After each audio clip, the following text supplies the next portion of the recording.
வாழ்க வளமுடன். பேராசிரியர் டாக்டர் துரை லோகநாதனின் அமுதச்சுடர் சிறுகதை தத்துவ வினாவிடை சிறுகதைகளின் சார்பான பணிவான வணக்கங்கள். என் கதைக்கரு வெளிவர ஊடகமாய் திகழும் யூடியூப் நிறுவனத்தார்க்கும் அமோக ஆதரவு தந்து கொண்டிருக்கின்ற ரசிக பெருமக்களுக்கும் வணக்கங்கள். வாருங்கள், இன்றைய சிந்தனை கருவாம் அமைதி வேண்டுமா என்னும் கதைக்குள் செல்வோம். அமைதிக்கே புகழ்பெற்ற ஊர்தான் திருமங்கலக்குடி என்னும் பகுதி. அவ்வூரின் இயற்கை சூழல் அத்தகையது. அங்கு வருவோரையும் அவ்விடமானது மன அமைதி கொள்ள வைத்துவிடும். எப்படி? முகமதியர்கள் வழிபடும் இடங்களும் கிறிஸ்துவர் ஆலயங்களில் வழிபடும் இடங்களும் யாவும் அங்கே உள்ளே நுழைந்தவர்களை அமைதியாய் செயல்பட வைத்துவிடும். அமைதியே அங்கு குடிகொண்டு விடும். காரணம் என்ன? அங்கே வழிபட வருவோர் தேவையற்ற தகாத வார்த்தைகளை கூட எதுவும் பெரும்பாலும் எவரும் பேசவே மாட்டார்கள். வந்த நோக்கத்தை மட்டும் அப்புனித இடங்களில் நிறைவேற்றி செல்வர். அந்த வகையில் இவர்களை பாராட்டியே நாம் ஆக வேண்டும். அமைதி வழிபாட்டில் சிறந்தவர்கள். அந்த அளவில் அவர்களை பாராட்டுவதில் தவறில்லை. நம் இந்துக்கள் கோயிலில் சிலர் அப்படியா உள்ளனர்? இறைதனின் பாதத்தில் ஈடுபடும் சொல்லல்லால் பிற வார்த்தை யாதொன்றும் பேசற்க ஆலயத்துள் என்று எழுதி போட்டிருந்தாலும் அதை எவரும் கவனிப்பதில்லை. அது இருக்கட்டும். அமைதியான வாழ்க்கையில் வாழ்ந்தவர்கள்தான் இந்த திருமங்கலக்குடி வாழ்மக்கள். அவர்கள் மௌனத்தின் மகிமையை நன்கு தெரிந்து வைத்திருந்தனர். பொறுப்பான வேலை நேரங்களில் கூட மௌனத்தின் மகிமையை, அமைதியை கடைபிடித்து வாழ்ந்து வந்தனர் என்றே சொல்லலாம். அத்தகு பழமையில் ஊறிய அவ்வூர் பெரியவர்தான் மார்த்தாண்டன் என்பவர். அவருக்கு ஒரே மகனும் மனைவியும் மட்டிலுமே. மகன் மாரியப்பன் நல்ல படித்த பட்டதாரி. ஆனால் அவனது மனமோ சரியான நேர்கோட்டில் மட்டுமே தாம் விரும்பியபடி குதிரை கடிவாளம் போட்டது போல் பயணிக்கும். அவனுக்கு யாவும் சரியாக இருக்க வேண்டும்.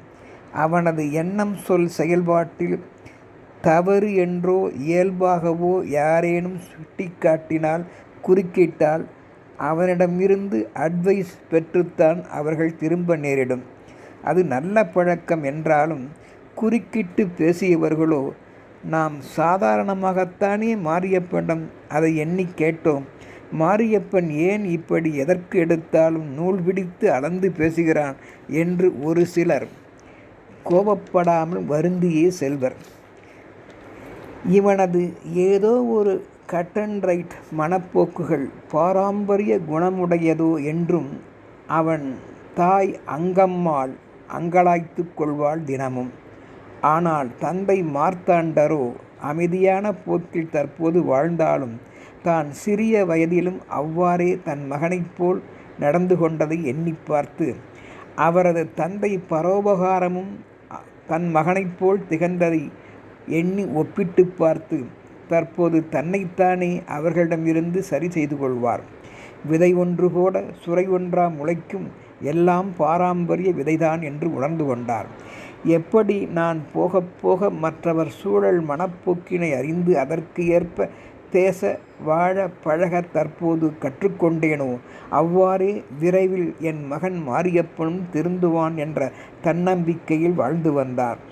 ஒவ்வொருவரும் வாழ்க்கையில் அடிபட்டுத்தானே தான் தானே திருந்தும் வரை, அதாவது உணரும் வரை யார் யாரையும் புரிய வைத்து அமைதி கொள்வு என்பது வேரூன்றிய முதுமரத்தை தனது கைகளால் வெட்டாமல் பறிக்காமல் தள்ளி வைக்க முயல்வது போலத்தான் ஆகுமல்லவா என்ற சிந்தனையில் மூழ்கியிருந்தவரை அங்கம்மாள், என்னங்க என்னவரே, மகனை பற்றியும் உங்களை பற்றியும் தற்போது நினைத்து பார்க்கின்றீர்களா? சற்று நம் முகம் பார்க்கும் நிலைக்கண்ணாடியின் முன் நின்று பாருங்கள். தற்போது நாம் எப்படி மனநிலையில் உள்ளோமோ அந்த வெளிப்பாட்டைத்தானே நமது மெய்த்தோற்றமாம் புறத்தோற்றத்தை ஒளிவு மறைவு இல்லாமல் அப்படியேத்தானே இந்த கண்ணாடி காட்டும். கைகால்களை நாம் தூக்கினால் உடன் அந்த பிம்பமும் அவ்வாறே செய்யும். சிரித்தால் சிரிக்கும், அழுதால் அழுகும், முறைத்தால் முறைக்கும். அப்படித்தான் நம் எண்ணங்களும் தாட்ஸ் என்பது வரும் போகும். எப்படி நாம் பந்தை முன் சுவரில் வீசுகின்றோமோ அப்படித்தானே உடனேயே அதுவும் திரும்பும். வீசும் தன்மைக்கு ஏற்ப தெரித்துத்தானே அது விழும். மாறாதல்லவா? இப்பொழுது புரிகிறதா என் கணவரே? மனிதரின் மனமோட்டம் என்பது தும்பை விட்டு வாடை பிடிப்பது போல் உங்கள் கதை இருக்கிறது. ஏம்மா, இப்போ நீ எதனை சொல்ல வர? பழசையெல்லாம் கிளறப் பார்க்கிறாயா?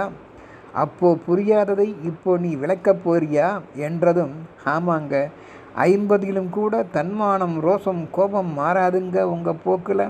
சும்மாவா திருவள்ளுவர் சொன்னார், நாவினால் சுட்ட வடு என்று? யாரையும் அனுபவ முதிர்ச்சி இல்லாமல், பக்குவம் இல்லாமல், கோபம் வருத்தம் உள்ள நிலையில் உடனே புரிய வைக்க முடியாதுங்க அல்லவா? அதான் இப்போ உங்கள் மகனை பார்த்து நீங்களே தற்போது அமைதியாய் சிந்திக்க ஆரம்பித்து விட்டீர்களே. பிறகு இனி எனக்கு என்ன வேலை இருக்கப் போகிறது? இதோ பாரு அங்கம்மா, நீ சொல்ல வந்ததை சுருக்கமாய் சொல். உன் மனபாரமாவது சற்று குறையட்டும். யாரும் முன்போ பின்போ நடந்தவற்றையெல்லாம் சொல்ல முடியாமல் அடக்கியே வைத்திருந்தால் மன இறுக்கம்தான் ஏற்படும். புரிந்துகொள். தயவு செய்து கொட்டிவிடு. அதுவும் உன் மகன் தோ அருகில் நிற்கிறான் பார். அவன் காதில் விழும்படியாகவும் சொல். அவனை நீர் பார்க்காதது போலவே நடந்து கொள். அவனும் நீ பேசுவதை கேட்டால், உணர்ந்தால், நம் போன்ற அவசரத்தில் நாம் நம்மை மட்டுமே யோசித்து பேசும் தகாத பழைய பேச்சுக்கள் யாவும், வாய்வீச்சுக்கள் யாவும் கூடவே கூடாது தம் வாழ்வில் என்று அவனும் உணர்ந்து கொள்வான்.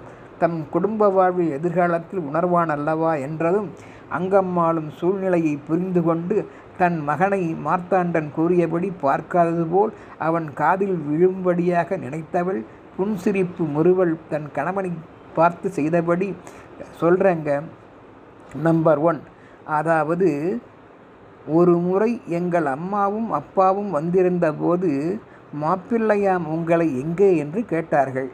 நீங்கள் மாடியில் வழக்கம் போல் செல்போனை நோண்டிக் கொண்டிருந்தீர்கள் அல்லவா? ஞாபகம் உள்ளதா?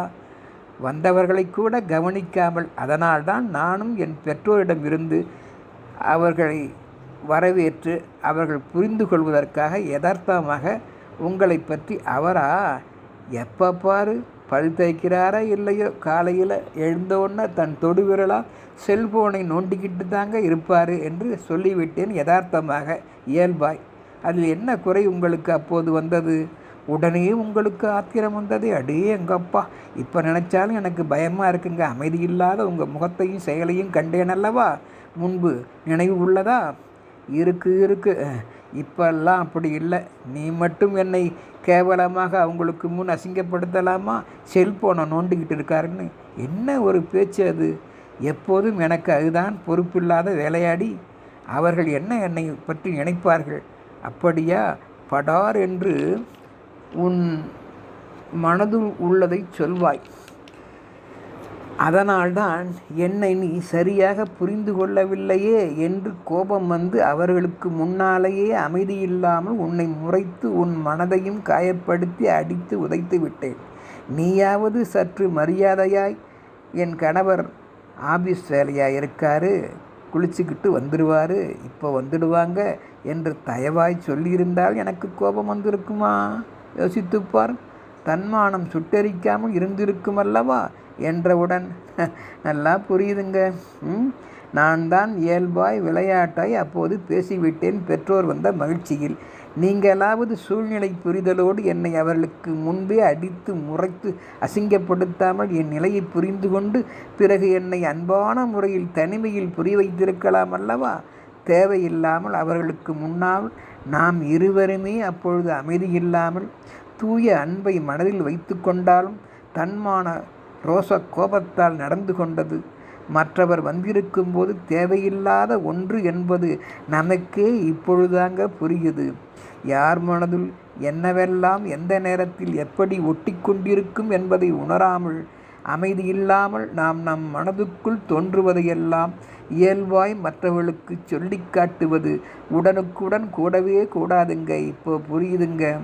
அவசர வெளிப்பாட்டு பேச்சுக்கள் யாவுமே அவரவர் புரிதலுக்கு ஏற்ப சூழலுக்கு ஏற்ப மனமாற்றத்தை உண்டு பண்ணி விடுங்க. தன்மான ரோசத்தில் உடைந்து போகும் மனங்களை உடனே ஒட்ட வைக்க முடியுமா? முடியவே முடியாதல்லவா? பிளாஸ்டிக், தோல்பொருள், சில வகை மிருதுவான கண்ணாடி வகைகள் போன்றவற்றை கூட பெவிக்கால் பசை கொண்டு ஒட்ட வைத்து விடலாமுங்க. ஆனால் பாழாய்ப்போன நம் மனம் சிதைந்து விட்டால் அமைதி இல்லாமல் விரைவில் அதை ஒட்ட வைக்கவே முடியாதல்லவா என்பதுதான் நிதர்சனமான உண்மைங்க. பிள்ளை பெற்றவர்கள் மகிழ்ச்சியாய் இருப்பர். பிள்ளை பெறாதவர்களுடைய மன உடைச்சலை எவருமே சரிபடுத்த முடியாதல்லவா? மழை சொல் பகரும் பிள்ளை செல்வங்கள் என்றிடும் பெவிக்கால் அன்பு ஈரப்பசை இருந்தால்தான் அவர்களை இணைத்து வைக்க துடிக்கும் அன்பான பேச்சுக்கள் பெற்றோர்களையும் கவலைகளை மறந்து உடனே ஒட்ட வைத்துவிடும் அல்லவா? அடேங்கப்பா, அற்புதமான புரிதலடி அங்கம்மா. உன் அங்கமெல்லாம் இப்படி தாண்டி புடம்போட்ட தங்கம்மா, அமைதியாக என் கண்ணுக்கு இப்போ தெரியுது. போதும் போதும், இப்போ ஐஸ் வைக்காதீங்க, ரொம்ப குளிருது. ஐஸ் வைத்து அன்பாக பேச வேண்டிய காலமெல்லாம் கடந்து போச்சு. நடந்துக்க வேண்டிய நேரமெல்லாம் மறைஞ்சு போச்சு. இப்போ நீங்கள் அன்பாகவே நடந்துக்கல, அப்பையும் அன்பாக நடந்துக்கல, அமைதியாக தெரியுறீங்க, அவ்வளோதான். அன்பான புரிதல்களோடு ஏக்கம் குறை மனஸ்தாபம் இல்லாமல் முதல் இரவை மற்ற நாட்களை நாம் நடத்தியிருந்தால், மற்றவர் மனதை உடனுக்குடன் புரிந்து கொண்டு செயல்பாட்டில் நாம் ஈடுபட்டிருந்தால், அப்பொழுது நம் உறவுக்குள் ஏற்பட்ட பிள்ளை தற்போது நன்கு உணர்ந்து வளர்ந்திருக்குமல்லவா? சேர்க்கையின் போது நமக்கு ஏற்படுகின்ற மனஸ்தாபங்கள் தாங்க பிறந்த குழந்தைக்கும் ஒட்டிக்கொள்ளும். வாழ வேண்டிய நல்ல நாட்களை நாம் இப்படி வீணடித்ததால் எல்லாம் நாளடைவில் தாறுமாறாத்தான் போய்விடுங்க. இப்போ உங்கள் மகனை நொந்து கொண்டு என்ன செய்வது? நாம் உறவு கொள்ளும் நேரத்தில் நல்ல அன்பு, புரிதல், அமைதியோடு நாம் இணைந்திருந்தால் இப்படியெல்லாம் நமக்கு பிள்ளைகள் தாறுமாறாக பேசும்படியாக நடந்து கொள்ளுமா என்று இருவரும் பேசிக்கொண்டிருந்ததை கேட்டுக்கொண்டிருந்த மகன் மாரியப்பனும் தன்னை நன்கு உணர்ந்து கொண்டு இனி வாழ்நாளில் எவரும் மற்றவர் பேச்சின் இயல்பான எளிமைகளை புரிந்து கொண்டே தொடர்பு கொள்ள வேண்டும் என்று உணர்ந்தான். அதே நேரத்தில் உணர்ந்து பேசாது கோபப்படுவோரை நம் மனதால் முகபாவத்தால் வெறுக்காமல் அமைதி கொள்வதே தன்மான உணர்வு.